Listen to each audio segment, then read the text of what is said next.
This Torah class is brought to you by TorahAnytime.com. Okay. Can we go? We good? Morning, boys. So today we have with us Rabbi Glatstein. That's my son there. Here. Rabbi. Ben, put up your hand. So Rabbi Glatstein came all the way to visit us from New York. He teaches a lot of Torah. He goes around the world teaching Torah. Online, he has about 9,000 Shiurim or so on Torah anytime. People from all around the world listen. He's published books in English. He's published books in French now. So he's been all around the world. I actually looked up yesterday. He flew from New York to Sydney, and I looked up what is the furthest place in the world from New York. Anyone know? Sydney. Close. Singapore. Close. I think actually the furthest flight. The furthest place from New York is Perth. So it's pretty close to... First is Perth, then Adelaide, then Melbourne. So pretty much Australia is the furthest place in the world from New York. So the Rabbi came all the way. And he's going to address you, give you some words of chizuk and some inspiration for Elul and to learn Torah. And it's a real privilege to have somebody who's grown up in the Torah world in New York and learned from his grandfather was a Holocaust survivor. He lived to 106 years old. He taught him Torah, then his father, and now he's teaching his children. And so I welcome Rabbi Glatstein to come in and talk to you.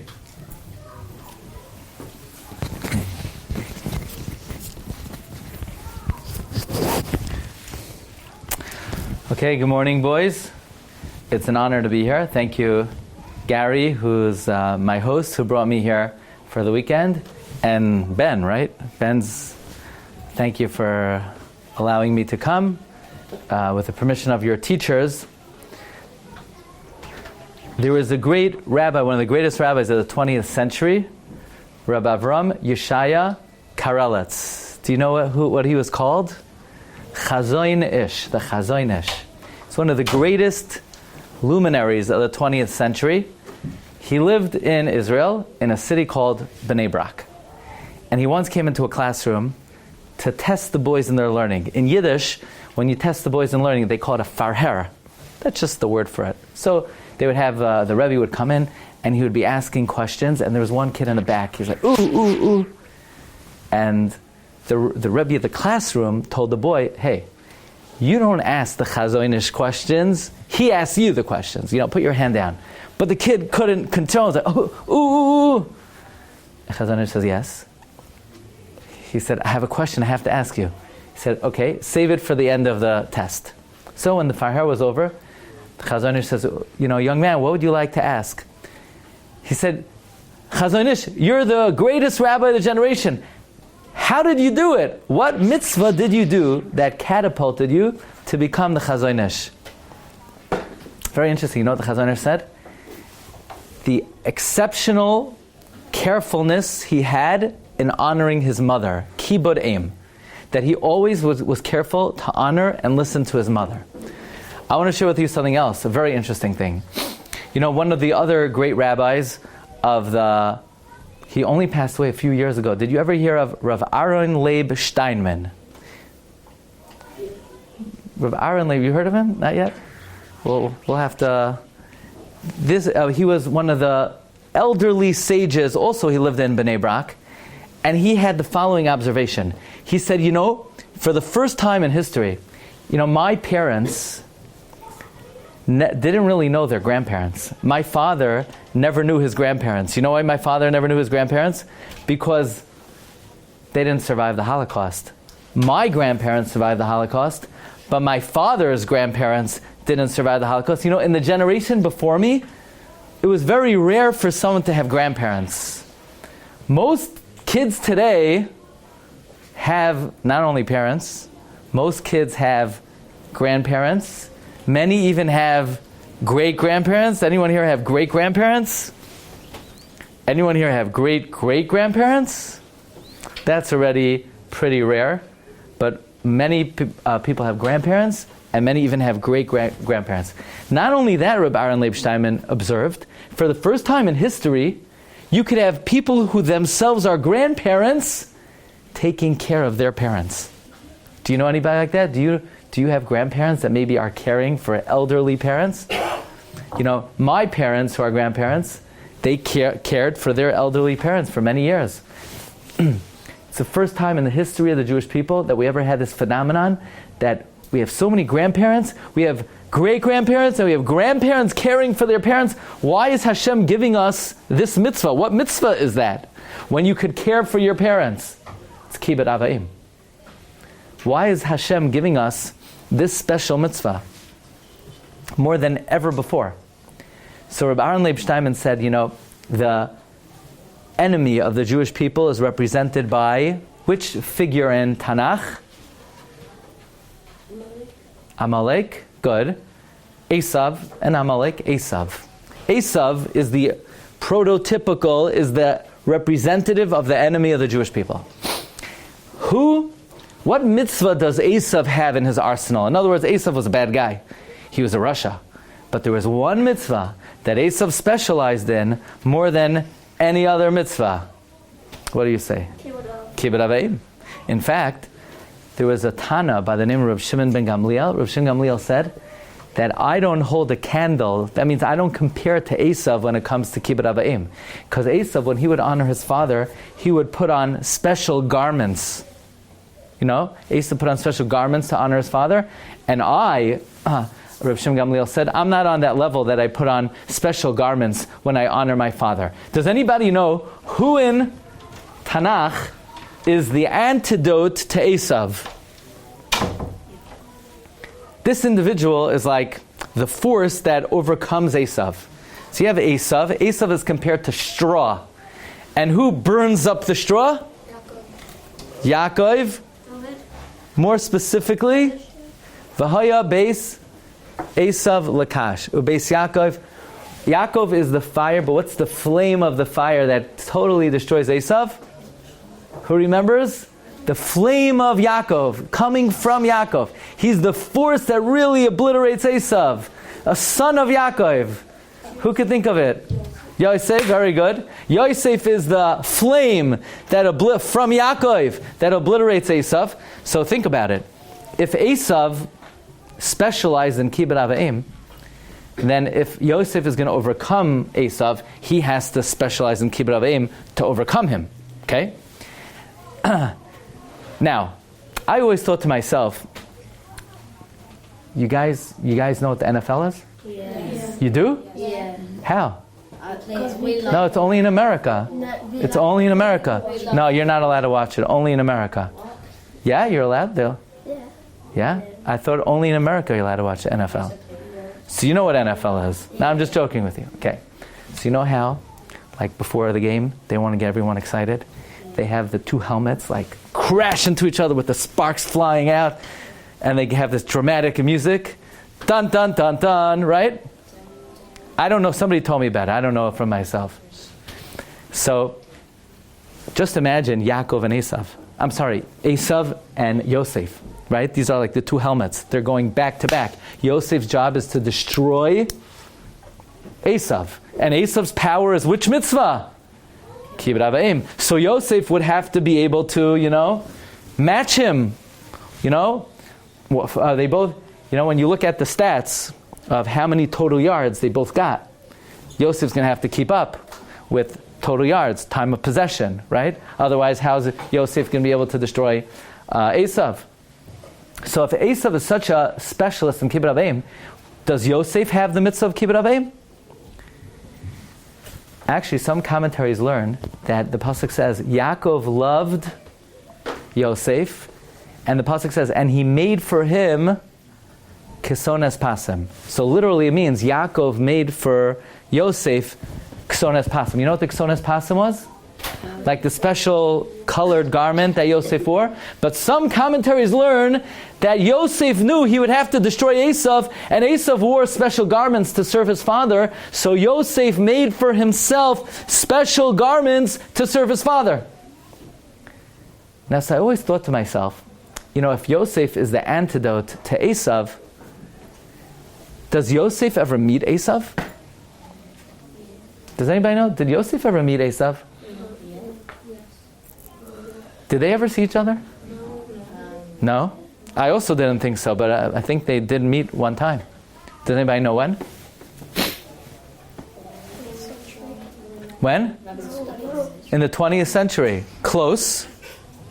You're right. It was only about 3,000 years before the 20th century, but you're on the right track. When did Yosef meet Eisav? Who knows?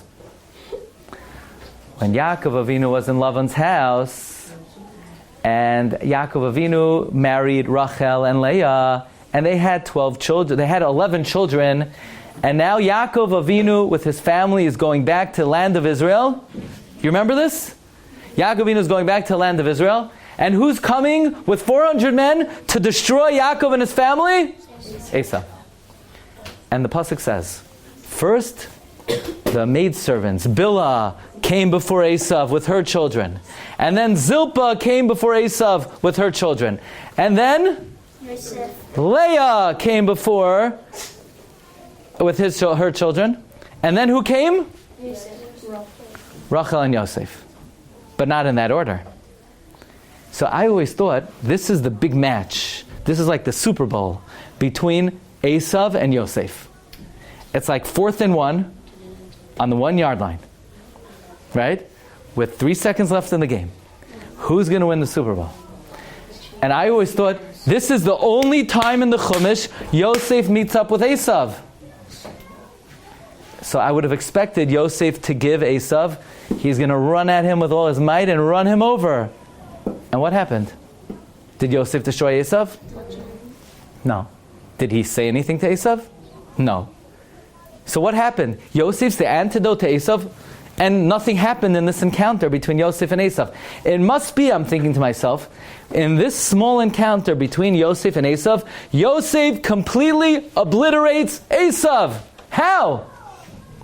Watch this.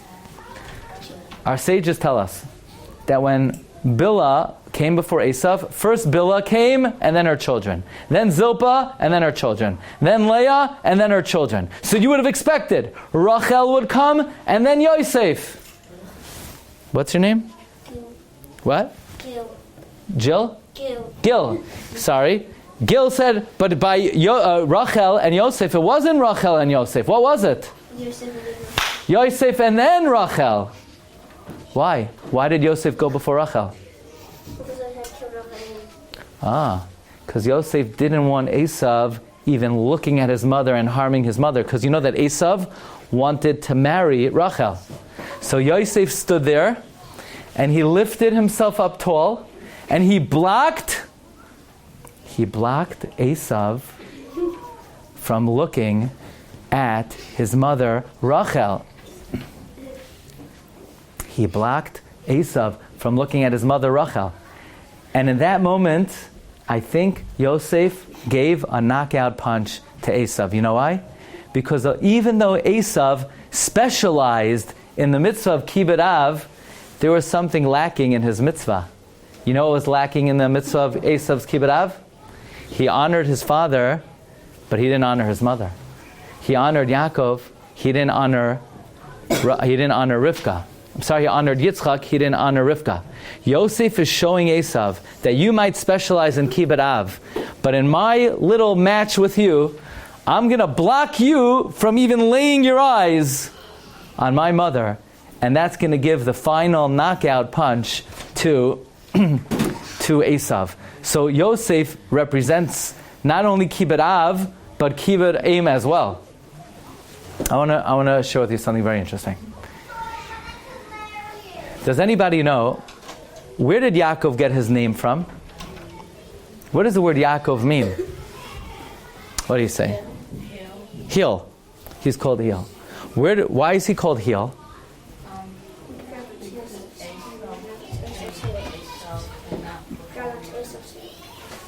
Because why was Yaakov called Heel? Esau held onto his heel one day. Who is born first? Eisav, right? Eisav is born first, and as Eisav is coming out, Yaakov is holding on to the heel of Eisav, Actually, what's very interesting is that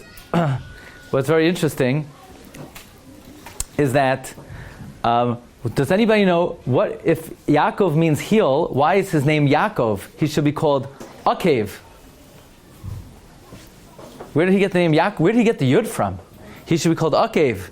If Yakov means heel, he should be called Akav. By the way, what does Eisav mean? What does the word Eisav mean? It's the Shornish voice.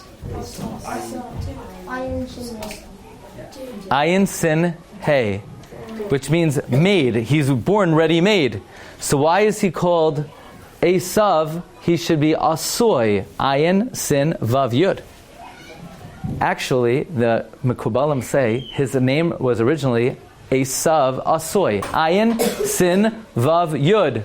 But Yakov was holding on to the tail end of Eisav. He grabbed the yud out of Esav's name, which was originally Asoy, and he took the yud and he attached it to his name, Akav, and he became Yakov. By the way, it's interesting. You know, Eisav represents which animal? What animal represents Eisav? Anybody know?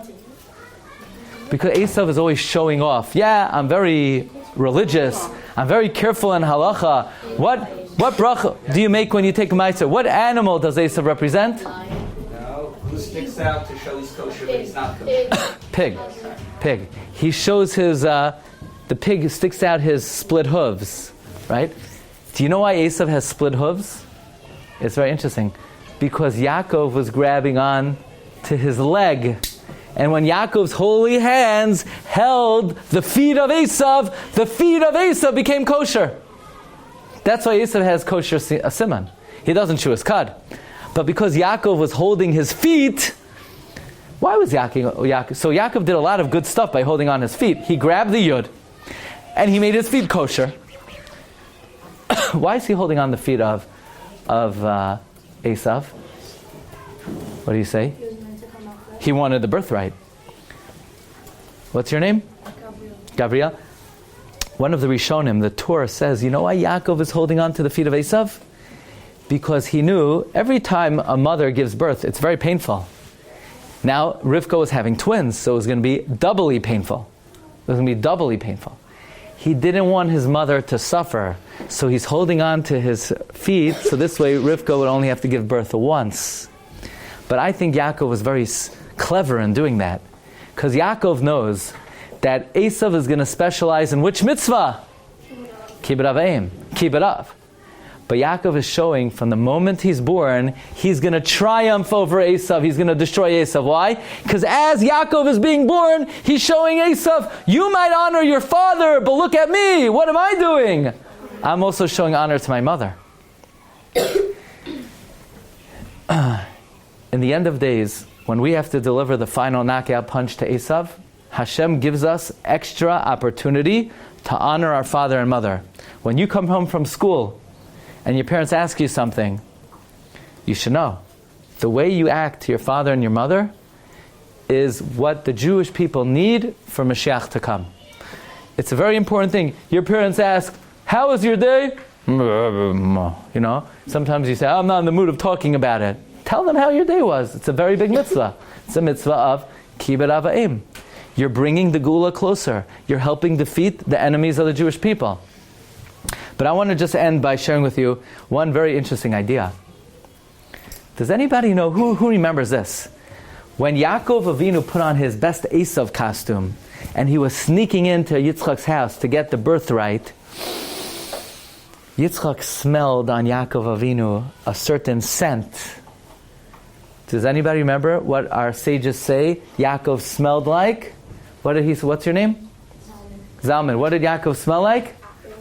Apple tree. Good. And where did that apple tree come from? From Gan Eden. Very good. What's your name? Jacob.